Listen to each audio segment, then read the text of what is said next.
আরে ভাই, সবাই আমাকে শুধু চিপতে আসে কেন? আমি কি কোনো স্ট্রেস বল নাকি? উফ, আমার তো একটা পার্সোনাল স্পেস আছে, ছাড়ো আমাকে। মানুষের উপকার করা ভালো, কিন্তু নিজেকে নিংড়ে শেষ করে দেবেন না। মনে রাখবেন, রস ফুরিয়ে গেলে লোকে আপনাকে ছুঁড়ে ফেলবে।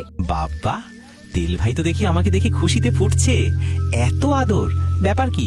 আমি কি তোমার মেলায় হারিয়ে যাওয়া ভাই নাকি? ওরে বাবা গো, এত গরম আদর তো আমি চাইনি, আমি যে ভাজা হয়ে গেলাম রে।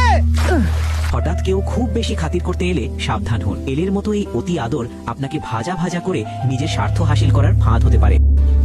এই ফোনটার নাম অ্যাপল আর তোর নাম পাইনাপল। লজিক্যালি এই ফোন আমার থাকার কথা, তুই তো জঙ্গলি, তোর হাতে একটা মানাই। চিল ব্রো, নামে কি আসে যায়, ভাব থাকা লাগে। ও ইয়েস, এখনই 1000 লাইক পড়বে। আর ভালো লাগে না এই অভিনয়, ভেতরে আমি শেষ হয়ে যাচ্ছি আর বাইরে হাসির নাটক। সোশ্যাল মিডিয়ার হাইলাইট দেখে অন্যের জীবন বিচার করবেন না। হাসি মুখের আড়ালেও কান্না থাকে।